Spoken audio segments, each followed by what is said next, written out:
빛의 사자들이여 가서 어둠을 물리치고 주의 진리 모르는 백성에게 복음의 빛 비추라.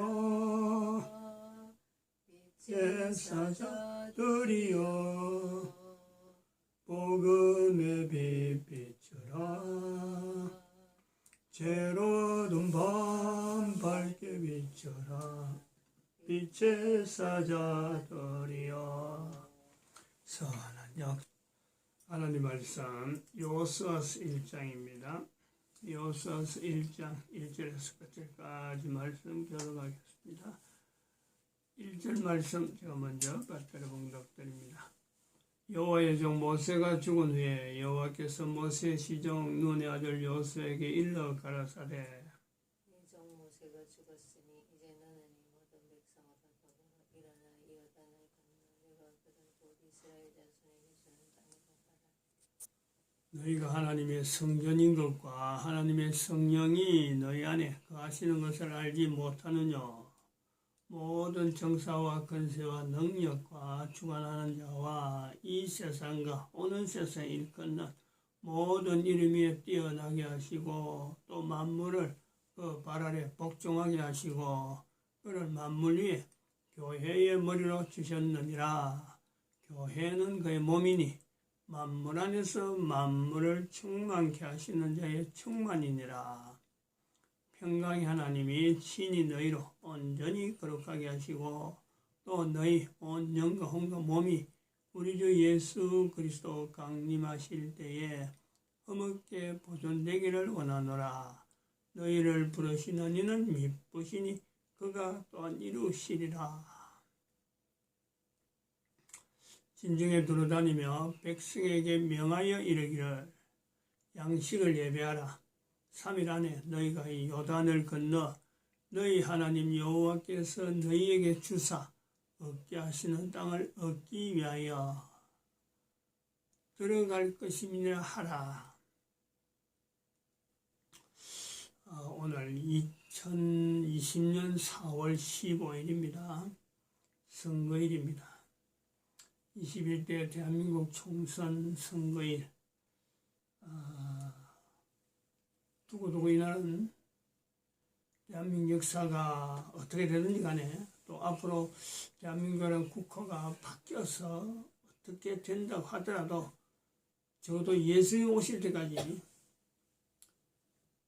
대한민국이라고 하는 이름을 더불어서 2020년 4월 15일은 선거로서 대단히 중요한 어떤 거 하여튼 표시가 되는 그런 어떤 역사적인 날이라 봅니다. 어제 아침까지만 해도 제가 사실은 불안했어요. 근데 오늘 아침에는 하나님의 은혜로, 하나님의 섭리로 야당이 가반이 넘지 않겠나 하는 것을 가지게 됩니다. 그런 마음이 있어요.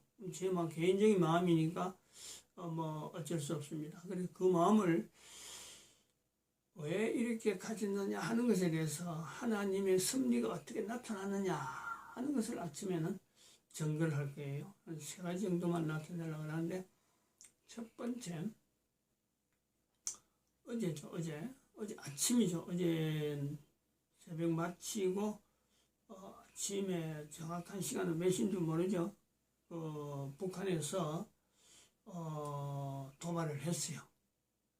도발했는데 그야말로 자국의 어떤 환경을 지금 김정은이가 얼마나 쪼대르고 있다. 군사적으로 얼마나 긴장하고 있다. 이런 것을 나타내는 신경질적인 반응이죠. 그런 도발이라. 자국 내에 어떤 훈련 형식으로 해갖고 포를 엄청나게 쏘아대었어요. 미사일도 쏘고 동해로 쏘고 또 전투기가 자기 나라에 있는 그 어떤 바다를 향해서 공중에 자기들 떠가지고 자기들 나라 바다를 향해서 그 미사일을 날리고 그랬어요. 공대공 미사일을 몇 대 날리고 그래 했다 그래요. 그거는 이 선거 전략으로 볼 때는 여당으로서는 치명적이죠. 그런 뉴스가 나갔든지 안 나갔든지 간에 그거는 굉장히 치명적입니다. 그래 보는 국민들이 바로 선거 앞에 그래 버리면 뭐 여당이 어떻게 해서 지금까지 쌓아놓은 거 다 허물어 버리는 거거든. 그게 하나 있고, 즉 북한이 김정은에게 하나님의 어떤 뭔가 신경질적인 반응을 하도록 섭리하셨다 이렇게 보고 있죠. 그 다음에 한 두 가지는 이 카톡에 올라온 내용들입니다.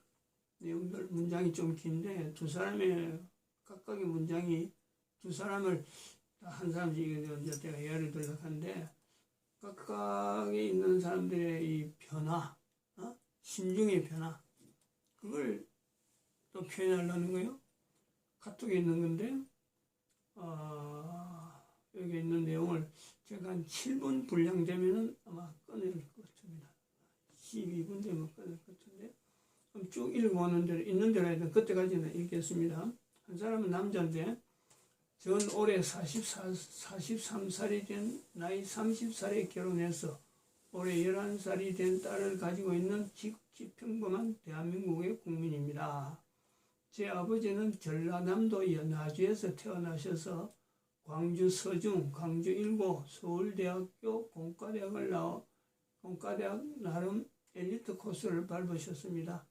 제가 어렸을 때 87년도에 아버지는 김대중의 보람의 공원 연설에 점 하나, 아니 점 두 개라도 보태기 위해 저를 데리고 가셨고, 저는 초등학교 3학년 아무것도 모르던 시절에 아버지와 같이 보람의 공원에서 당시 김대중 대통령의 후보 연설을 들었습니다.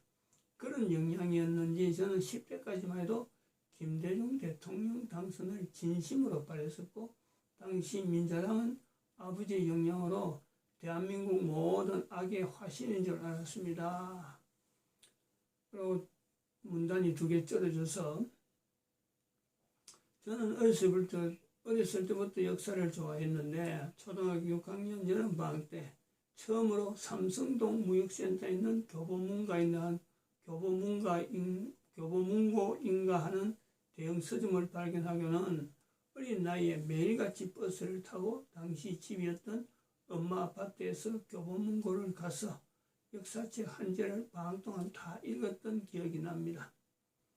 비록 아버지의 조언으로 고등학교 시절에 문과를 진학하고 싶었으나 이과에 진학했고 사학도가 되고 싶었지만 공대로 진로를 택했으며 이 결정에는 지금도 후회가 없습니다. 초등학교 때는 만화로 된 어린이 역사책을 읽었지만 중학생이 되고 나선 만화책에 생긴 모습부터 선과 악으로 그려져서 묘사되는 역사책이 너무나 유치하게 느껴지기 시작했고, 우리가 악이라고 묘사되었던 사람은 그럼 왜 권력을 갖게 되었고 그 사람이 폈던 정책은 무엇이었는지 그것을 탐구했었던 기억이 납니다. 더불어 성인이 되고 나선 우리가 선이라고 묘사되었던 사람은 정말 처음부터 끝까지 성인군자이자 천사였는지 그 사람이라고 실적이 없었는지를 탐구하게 되었습니다. 즉 20살이 되면서 제 역사가는 모두가 예스를 하는 것에 대해 아니요 라고 나올 수 있는 답을 찾아보기 시작했고, 그 답이 합리적인지 논리적으로 검증해보는 습관을 가졌습니다. 그리고 그 이후로 저는 제 정치관이 바뀌었고, 제가 여태껏 절대 악이라고 치부했던 세력들을 조금씩 지지하기 시작했습니다. 또 문단 두 개 띄웁니다. 사실 교과서에서 배우는 국뽕 가득한 삼국지 연어와도 같은 역사가 아니라 정사, 한국사회, 우리 한민족은 조선시대까지 그저 별 볼 일 없는 변두리에서 찢어지게 가난하게 살면서 주변 강대국에 맨날 얻어맞고 사는 불쌍한 민족이었습니다. 허나 대한민국이 수립되고 미국의 2차 세계대전 참전 세대가 영어로 합니다. The Greatest Generation, 즉 역사상 가장 위대한 세대라고 불리듯이 우리 1920년에서 1950년대 출생세대, 즉 6.25에서 북한으로부터 나의 자유와 사유재산을 위해 싸웠고 전쟁 이후 산업화에 성공한 대한민국 아니 한민족 역사상 가장 위대한 세대들 덕분에 우리 한민족은 세계에서 11번째로 부유하고 7번째로 강력한 국가가 되었습니다. 지금 대한민국은 지난 5천년의 한민족 역사 중에 가장 부강한 리저 시절을 살고 있으며 올해 43살 중년이 된 저는 어렸을 때 누가 봐도 선진국은 아니고 그렇다고 후진국으로 불리는 것은 자존심이 상해서 스스로 중진국이라 불렀던 시대에서 이제 명실상부한 그 누가 봐도 선진국이 된 나라에서 삶을 가치고 누리고 있습니다. 문단속에 띄웁니다. 하지만 지난 5천년간 그렇게 못 살았고 그로 인하여 약했고 심지어 지금도 우리 반쪽이라 불리는 북한은 세계 최빈국이자 최약소국으로 살고 있는 상황에서 지금 우리 자랑스러운 대한민국은 내부적인 위기 상황인 것은 맞습니다. 우리는 자랑스러운 산업화를 통해 경제성장 그리고 자유를 갈구했던 시민들의 민주화를 동시에 이뤄냈으며 북한과 다르게 공정한 기회부여를 통한 무한경쟁, 그로 인한 공익정진이 될 수 있는 시장경제 시스템, 그리고 표현의 자유와 신체 이동, 표현의 자유와 신체 이동, 사업 등의 자유가 보장되는 민주주의 시스템은 정권이 몇 번 바뀌는 와중에도 지난 2017년까지는 훌륭하게 잘 굴려갔고 그 기간 동안은 우리 대한민국은 성장을 끌어내었습니다. 또 문단속에 띄웁니다. 그러나 정치가 안정되지 못하고 국민 수준이 떨어지는 중남미 국가들에서나 일어나는 줄 알았던 대통령 탄핵이라는 현정 소유 사태 이후 그 이전 대통령까지 대통령이 되기 이전 행적까지 뒤져가면서 감옥에 보내서 징역 20년 이상의 중형을 선고하기 시작하면서 저는 지금의 대한민국은 마치 악몽을 꾸는 것 같습니다. 그 이전에도 모든 대통령이 흠결 하나 없이 깨끗했던 것은 아니었고 이는 서구 선진국 역사 역시 마찬가지입니다. 그러나 여태까지는 대통령 및 측근 비리는 언제나 탄핵 후 수감이라는 폭력적인 방법이 아닌 어디까지나 투표를 통해 민주주의고 평화롭게 그 대가를 치르겠으며 이를 통해 서구 선진국처럼 스스로 국격은 지킬 줄 알았습니다.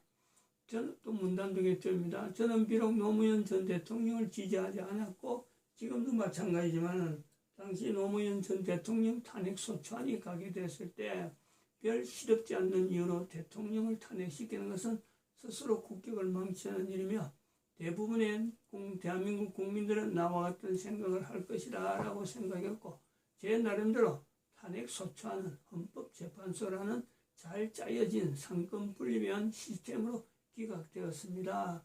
그리고 노무현 전 대통령은 탄핵 후 감옥 수감이 아닌 투표라는 평화로우면서도 고결한 방식으로 정권 교체가 되었습니다. 문단속에 띄웁니다. 그런 노무현 전 대통령도 미국이라는 국가 외교는 우리에게 있어 그 무엇보다 중요한 것임을 인지하고 이라크 전쟁에 파병하였으며 한미 FTA를 통과시켰고 지금 반일 선동 정책의 주요 원인이 된 일제시절 강제징용에 대한 민사배상 판결은 예전 1960년대에 맺은 한일 구상권 협약을 존중하고 한국 정부가 대신 배상하는 것으로 외교적 껄끄러움을 없앴습니다. 우리는 사실 불과 몇 년 전까지만 하더라도 아무것도 없었던 아니 그나마 있던 것도 전쟁으로 폐허가 되었던 이 땅에서 놀라움을 창조했고 관계가 껄끄러운 주변 일본에서조차도 적어도 서방 세계 즉 퍼스트 월드 국가의 일원으로서 최소한의 대외 신용은 있었던 국가였습니다. 마치겠습니다. 좀 문단속에 있어갖고 여러분들 시간이 7분이 지났습니다. 그래서 여기 좀 앞으로 읽을 것만 해도 한 두 배는 될 것 같아요. 7분 한 21분 더 넘어올 것 같아요. 넘어가서 또 다른 겁니다. 이제 세 번째 제가 예를 들겠다는 건데 이건 이제 두 번째 있는 이 카톡 글이에요. 요거 21분 되면 제가 끊으려고 합니다. 안녕하세요. 새 아이를 키우는 대한민국의 40대 중반입니다. 3대째 기독교 생활을 가진 집안에서 자라 신앙을 우선순위에 놓고 살고자 애썼습니다.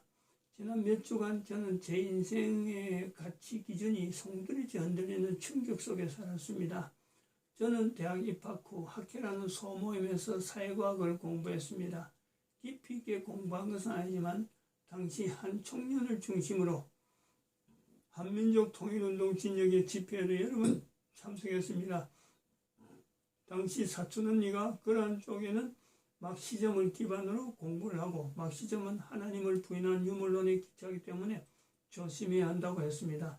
그것을 모르는 것은 아니었지만 하나님에 대한 신앙은 흔들림이 없었고 사회 부정에 대항하는 것이 중요하다고 생각했기 때문에 그러한 조언은 제게 영향을 미치지 못했습니다.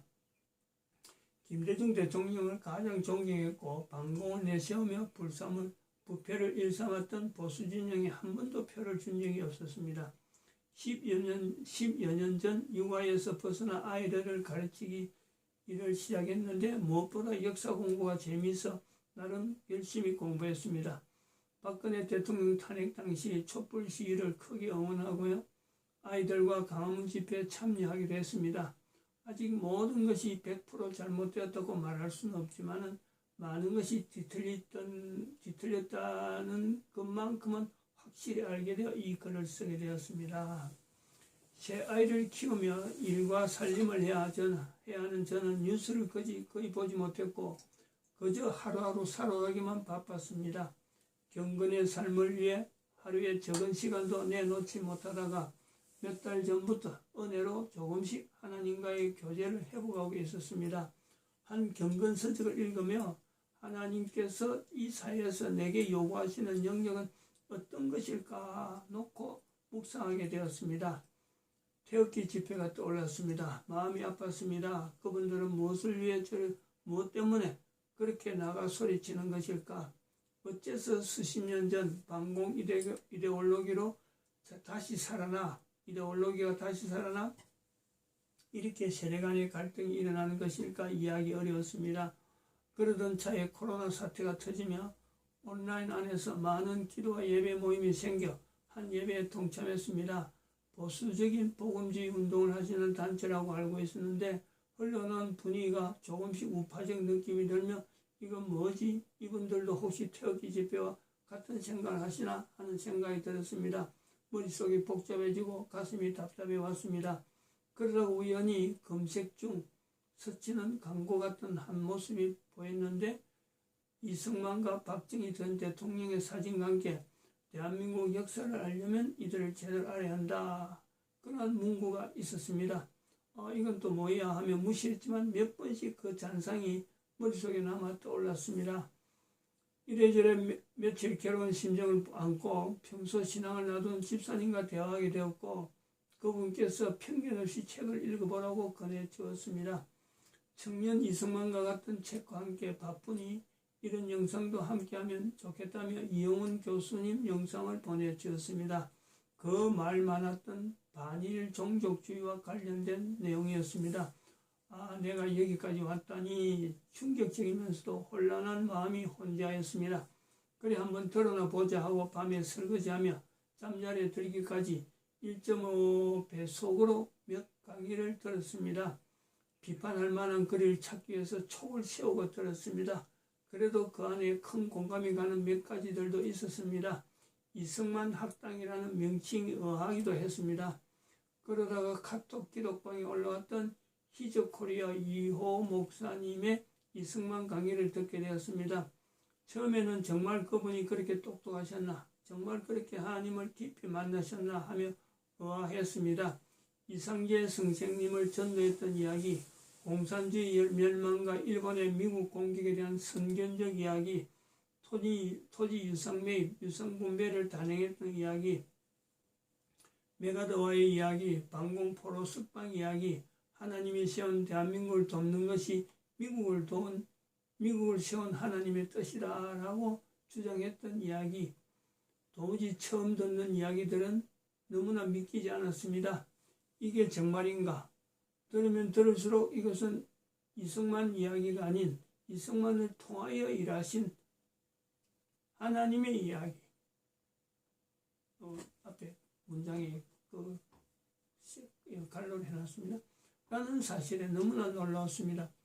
동시에 너무나 두렵고 혼란스러웠습니다. 이렇게 놀라운 이야기를 나는 어찌하여 알지 못했는가? 그리고 왜 이렇게 훌륭한 분이 그렇게 비참한 세월을 맞이하게 되었을까?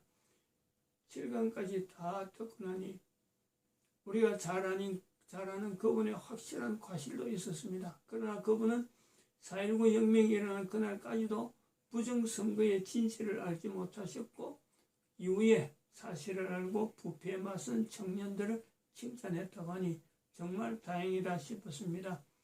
역사를 공부하고 수년간 아이들을 가르쳐온 내게는 이승만은 통일정부 수립을 반대하고 남한만의 단독선거를 주장한 정업 발언의 소유자였고 자신의 장기 집권을 위해 헌법을 무리하게 개정하며 온갖 부정부패를 저지르고 결국 혁명에 의해 쫓겨난 대통령에 불과하였습니다. 긍정적인 기록이라고는 굉장히 검소하게 사셨다는 것, 그리고 기독교인이었다는 것이었습니다. 그러나 그의 추악한 결말을 생각했을 땐 기독교인이라는 사실이 오히려 부끄러울 뿐이었습니다. 7강 모두 듣고 난 후 무릎을 꿇고 탄식했습니다. 내가 의도하지 않은 것이었으나 하나님의 역사를 알지 못하는 무지의 죄를 해결했습니다. 그리고 그 역사를 가려온 것이 만만한 세력이 아니라는 막연한 생각에 두려움도 느꼈습니다. 이호 목사님의 공산주의 본질을 듣다가 갑작스러운 지식의 변화와 마음이 굳어지는 것 같아 하루 이틀 내려놓고 주님의 은혜를 구하였습니다. 그러다가 대신교회 이우란 목사님의 영상을 보고 너무나 큰 충격을 받았습니다. 동성애가 우리 삶 가운데 가까이 온 것에 대한 경각심이 컸었는데 멋지게만 보였던 미국의 오바마 대통령과 막말과 미국 우선주의로 혀끝을 차게 했던 트럼프 대통령의 이야기를 들으며 나의 영적 무지를 통탄할 수밖에 없었습니다.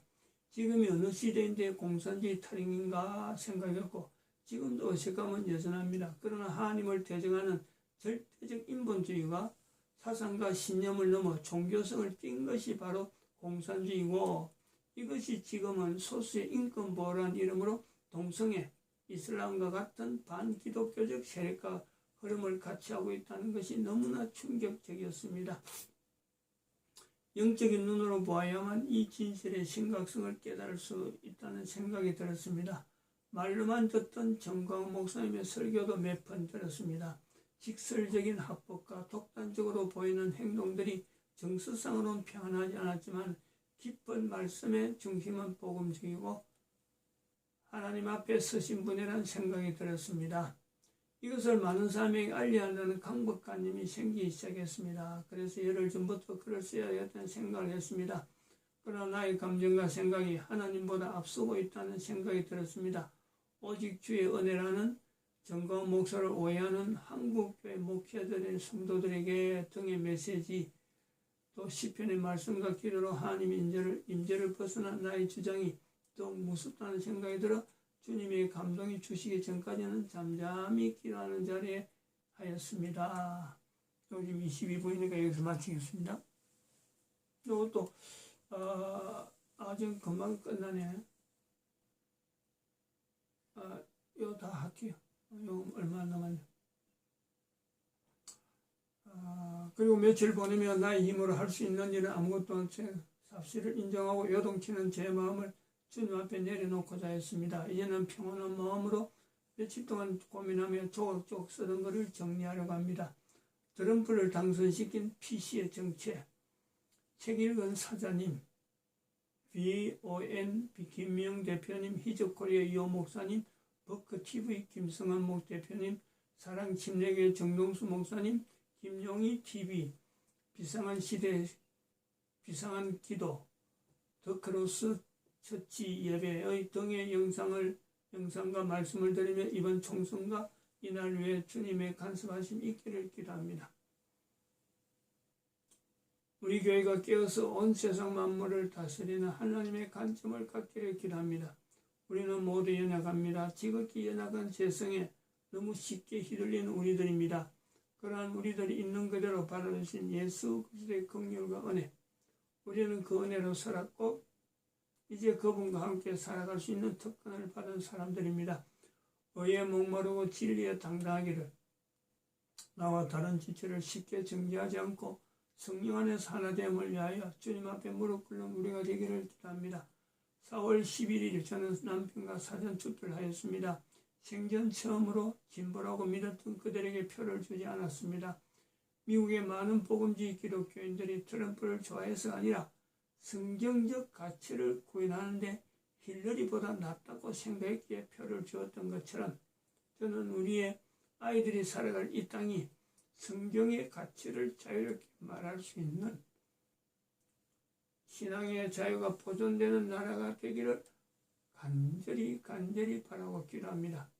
2020년 4월 12일 새벽 1시 30분. 요거 이제 세 가지를 말씀드리고, 저는 이제 오늘 일부러 한 30분 땡겼습니다. 선거도 있고, 선거를 또 해야 되고, 제가 농사를 이제 그동안 좀 몇 군데 팀을 내서 해보려고 여러 개 접촉을 했다가, 요 가까운 지역에 여자 혼자서 농사를 짓는데 남편이 다리를 절단했어요. 시니어 클럽에 일하는 사람인데, 그래서 알게 되었는데, 고구마 농사를 짓는다 하더라고요. 그거 가보려고, 이제 처음 가보려고 마음 먹고 지금 했습니다. 그러니까 투표도 일찍 해야 되고 해서 이래 마쳤는데, 세 가지가 다 극적인 반대이잖아요. 김정은의 뭐 폭격도 그렇지만은 김정은이가 안 하려고 그동안 버틴 거거든요. 4월 15일 날 이전엔 안 하려고 버틴 거라. 근데 이제 4월 15일 날 지나면은 이게 전쟁 형태로 나오는 거는 기정사실이기라요. 어떻게든지 전쟁 상태로 나올 겁니다. 어차피 할 건데, 왜 4월 15일 날 어전에, 더구나 바로 직전에 어제 했느냐. 또 어제 요즘 두 분의 글들. 이러한 상황이요, 저는 대한민국 망했다라고 하는 이 표현에 하나님 말씀으로 나타내었던 정강 목사가 2019년에 10월달부터 뭐 그 이전도 했지만 10월달부터 나타났던 5개월의 행적이 없었으면 있을 수가 없죠. 또 나오는 여러 가지 자료들이 사실은 저 사람들이 만나는 환경이요, 정강 목사를 통해서 지금 이승만 대통령에 대한 업적이나 여러 가지가 그때부터 부각된 거예요. 그때부터 이 국가에 대해서 이러면 안 된다, 교인들이, 신앙인들이 이러면 안 된다 하고 일어났던 그 반응들이, 분위기가 그때 만들어진 거예요. 5개월 넘게 집회를, 서울에서 광화문 집회를 토요일날 계속 하는 가운데 형성되었다. 그런 그 영향으로 김정은이가 나름대로 쪼달려가지고 압박이 왔던 여러 가지 상황도 있었을 것이다. 그건 추정하는 거고,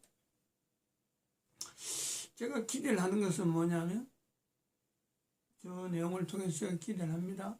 뭐냐면, 하나님께서 대한민국 국민들, 대한민국 교회를 통해서 회개는 분명히 성경 말씀보다도 더 우선되는 현재적으로 들려준 하나님 말씀이 있다. 이것에 대해서 교회가요, 회개할 것이다. 그럼 대한민국 교회뿐만 아니라 전 세계 교회가 회개할 것이다. 그리고 개인에게 꿈에 하나님의 말씀하시는 그 말씀을 인정하는 그런 문화가 형성될 것이다. 그 개인도 자기 개인에게 꿈을 통해서 하나님이 말씀하시는구나 하는 것을 인식할 때가, 이런 하나의 문화가 형성될 때가 올 것이다. 그러므로 대한민국 망했다와 2012년 인류 종말이라고 하는 이 내용은 코로나를 통해서 하나님이 역사하시는 이걸 해서 하나님은 우리에게 노아 방주의 120년이라고 하는 이 경고하는 이 내용을 노아 시에는 반응 안 했지만은 지금은 반응해야 되는 아주 절대절명의 예수님이 오시기 때문에 하나님께서 이거는요 사람들을 어떻게든 감동시킨다는 거예요. 하나님 앞에 예수님 앞에 나와야 될 사람이 있어야 되기 때문에 있어야 되는 사람이기 때문에 하나님은 반드시 감동시켜서 무릎 꿇게 만드신 하나님의 섭리 전 세계 가운데 풍성하게 있을 것으로 믿습니다. 기도드립니다.